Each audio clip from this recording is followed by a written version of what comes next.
England rugby at the weekend. As I'm saying this, we watched the England Argentina game.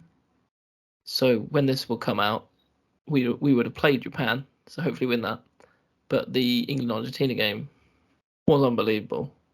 A great game. Oh, it was. It was. I had little hope. Well, not little hope, but I had some hope going into the game. And once we were down to 14 men, I was like, oh no, this is not looking good for us. I was the Just same, played especially even with our better. especially with our form coming into the tournament, and the fact that we Yeah, lost to Argentina at Twickenham last year. yeah, I thought, oh exactly. god, here we go, being shafted already. Was it a red card? I don't know how strict the ruling is on there, on the red cards, but it just looked like one of those where both players had eyes on the ball and they just ran into each other. Yeah, I heard Talksport today. They were saying if that's in football, that's not a red card. It's just a clash of heads. So Yeah, why is it a red card in rugby, which is a more physical game? I know they're trying to protect the head a bit more, but yeah, yeah, it doesn't make sense. And then Argentina's one where the guy literally his yeah, thigh hit him in the head, and I was like, how is that not a red card? He's literally kneed him in the head, kicked him in the yeah, head, and that's not a red card. Is that made no sense to me, because I thought if they're going to take a harsh stance on it, any head contact, red card, then I was like, oh, surely both teams down to 14 men, and it wasn't. yeah. It's Because they just did made this thing, no didn't they, with sense. the sin bin, and then they could review it for 10 minutes, and decided Yeah, not to bring back Tom Curry. That was a weird one. I've yeah, never it's seen that before. interesting. Yeah, that's what I was thinking that as well. I thought maybe, well, I guess initially it's a sin bin challenge, but then they don't know whether it's a red card or just the sin bin. Yeah, It's just because I yeah, a saw bit of a strange. he was sitting on the bench for that 8 minutes where he was there, and then when he got sent off, he just went off to the back. So he's sitting there waiting to see if he gets sent off. It's yeah, that was not a red card for me, to be honest. Mm. The hero, Saint George. Mate, that was so cool seeing him like just keep pelting it on drop goals. I've never seen that style of play in rugby. I don't watch a lot No. of rugby, but it just seems surely you should do that more often because you just guarantee points every time you go up the pitch. Yes, but I think there's a compromise between 2 points or potentially 7, isn't It's it? 3 points, isn't it? Is it 3 points? Yeah, sorry, 3 points then to 7. So you would need to do that 3 times to get ahead of the team if they score one try and convert it. Yeah, So true. it's a bit like, and then once you score it, the opposition have a chance to score a try because they'll be the one on the attack. Yeah. No, it was It's a cool bit. though. Just kept setting him up and he just kept going for it. I Three think that times in the what. first half. Yeah, it's crazy. The one from the halfway line, I was like, oh, he must be having a laugh here. And then I was like, oh, hang on. It's gone over. I was like, how on earth has he done a 50-yard drop kick? He plays where Aaron Farrell plays though, isn't he? So surely Farrell ain't getting in. Or he plays After somewhere this, I don't else. think so. Yeah, yeah. I I think in the don't know if last he. World Cup, Ford was quite new in his career. I think he was like 19, 20 years old, isn't he? It's like now he's like prime age, 25, 26. Yeah, yeah, he is. Yeah, I've just No, seen 2 of the drop goals, and they're both 2 of them were near the halfway line. yeah, it's ridiculous. But what I, defensive display as well. oh, it was so good to see. It's like I've never seen a team like defend really well and just literally just wait for Argentinian mistakes and then capitalize on it. Yeah, It's literally just had more patience than Argentina. yeah, It's Argentina they giving gave a up. lot of penalties, didn't they? Yeah, I was just about to say that. Yeah, just giving away a lot of penalties. Just England had more patience. Yeah, So you no, wouldn't have played well. thought, just tuned into the game, you wouldn't have thought um, one team was down to 14. Or if you did, you probably would have thought it was Argentina. Yeah. The team against Japan has come out. Sinclair and Joe Marler come into the front row. In the only other two changes, who else is in? So Lewis Ludlam has been rewarded for his energetic cameo in last weekend's win over Argentina. So here comes for Tom Curry. Carl Sinclair and Joe Marler comes in as well. Ellis Genge and Dan Cole drop out the bench. Maybe a little rest for him. Yeah. Yes. Probably a pretty heavy game at the weekend. 14 players, a lot of tackling. Yeah. Yeah. A lot of tackling, a lot of energy used in that game. Definitely want to rest them. Yeah, but it was a great win. Do you watch the French game as well? Because that was wicked. Against New Zealand. Like with the anthems were a bit weird because they had like a good choir, but they didn't sing in sync with anyone else. So that was a bit an odd one. But the hacker was cool, and the game itself was crazy. 27-13 in the end, France won, but it didn't seem like that easy of a game. It was 9-8 at half time. Yeah. Good game that. Yeah, that must have been. I didn't watch the Wales Fiji game, but apparently that was good as well. Yeah, I heard that was good as well. Sorry, Welsh fans. So yeah, we're playing Japan. Sunday. We're playing on Sunday at 8:00. England, Japan. Wow, same time as the NFL. Japan are normally a good team as well, aren't they? Yeah.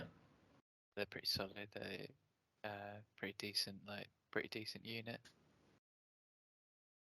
Speaking of the NFL, I was editing our podcast last week, right? We were going on about the New York Jets having a big season and stuff. I know.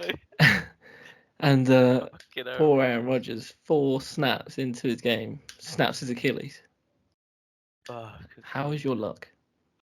I was going to message in our chat saying, boys, the Jet season over. That's the game. You still won the game, though. Oh, did we? Yeah. Oh, maybe not. Maybe that's it. Might be a blessing in disguise. Yeah, because you had a quarterback last year who was booed by the fans, in the end, because he weren't playing well. So he was like, obviously, second quarterback this year. And he's come in and you've won. So is it like a change in his form? We'll see. But the Browns won as well. Nice. Yeah, the Browns won. Let's have a look at the scores quickly. Yeah, Sunday 10th. So yeah, the Browns beat the Bengals 24-3, which I thought was probably the biggest surprise of the weekend, considering keeping out the Bengals 3 points. The Jaguars beat the Colts. Nice. The 49ers smashed the Steelers 37 with that young Brock Purdy. Yeah. And I didn't watch the game because it was at 1 a.m. But I watched the highlights of the Dolphins Chargers game, and that looked end to end, with the Dolphins just coming away 36-34. Cool. That's a close game. I just saw it's I guess on Monday, it was at the Cowboys 14-0. Really? Yeah, that is crazy. Oh yeah, against the Giants. Oh, damn. Oh man, that's nuts. There's quite a few close games. You got Dolphins, Chargers, like I said, 36-34. Raiders 17, Broncos 16. Another close game. Like most of them are close games, though. That's what makes it so good. Like, you've only got a few times where the team, like the Giants are 0 points. Yeah, like a low number. Yeah, most of the games it's quite well structured, I think, in terms of giving the teams. So like now, if the Giants are like obviously have the worst record, they go get the first draft pick. I quite like that stuff. I like that as well. So I was thinking if there would be an equivalent in football, like It'd be difficult because you would use like your youth players, but then you've spent time in that youth player. Do you know what I mean? You've brought them through the ranks. They're playing for your reserves and an under 21 team. So you yeah, kind of not reap. Then you wouldn't reap the benefits of having that player where they pick from universities and stuff, didn't they? yeah, exactly. So the whole structure is different because it's obviously only in America. So they've got the NFL teams, the college football, and then they get to pick from the college football because technically it's just a different team. Yeah. And like the way football is structured is just buy whoever you want within financial fair play. Even if you go out of it, if you got enough money to pay him off, should be all right. Yeah. Yeah, it's just, No, good. it's strange. It's good. I thought it would be good for football to get a structure in that way to make it more exciting, make it more finer margin between all the teams. But I don't think that'll ever happen. Yeah, you could have a loan structure, but I guess that still wouldn't work because after the loan thing, the top teams, if they had that player, still has that player, and they benefit from that reward. Yeah, exactly. And then, lastly, we've gone off topic. We was going to have an England-centric episode. The cricket. I haven't Yeah. actually been keeping up as much, but have you been keeping up with England cricket ODI series with New Zealand? Yeah, I have. So first game, Stokes. I think we batted first. Stokes played well. Got a 50. The first 50 he got since his retirement. Then you got half centuries. Like Butler got 72, Milan got 54, Livingston got 52. Finished on 291. And then when we were batting, it looked like the surface was a bit tricky, a bit hard to bat on. And then Conway and Mitchell just showed England how to bat on that surface. Both got hundreds, won the Wow. game. Yeah. And I did see Stokes' score the other day. Oh yeah. So that was the first game. So we lost. We lost by 7 wickets. New Zealand won by 7 wickets. Then second game, Livingston hit a good 95. Curran bowled well. Oh no, wait, sorry. Curran got some runs. Ali got some runs. Curran got 42. Ali got 33. And then we bowled New Zealand out for 147. So we finished on 226, and New Zealand all out for 147. So we won that by 79 runs. Yeah. And then the third match is when Stokes just I don't know what he ate the morning before that. It's absolutely was smashing the New Zealand bowlers all around the park. Love it. It's crazy. They It must was not hate him, but they must be like, why is this guy playing in this kit and not our kit? yeah. Crazy. It was unbelievable that innings. It's just like it just reminded me of the Headingley. Headingley innings. Just like Stokes when he's on form, it's no matter who's bowling at him, no matter what the ball is, just finds the middle of the bat and just blasting sixes and blasting boundaries. It's like the only way he would get out is if he gets himself out. Yeah. Just unbelievable. Like just to have that person where no matter what type of bowler is bowling at you, to still make it look so easy to bat. Yeah, it's a record high score in ODI for an English player. That was Stokes's innings. And we're playing right now, aren't we? Yeah, As we're recording this is it the last game of the series? Yeah, the fourth match. I don't know if it's the last match, but yeah. 311 for 9 we got. And they're currently on 53 for 3. 38.1 overs left. They need 259. Oh, that's a tough target. Yeah. Milan got 127 today. Yeah, I saw he got 100. That's a standout. Yeah, definitely. He's been playing well.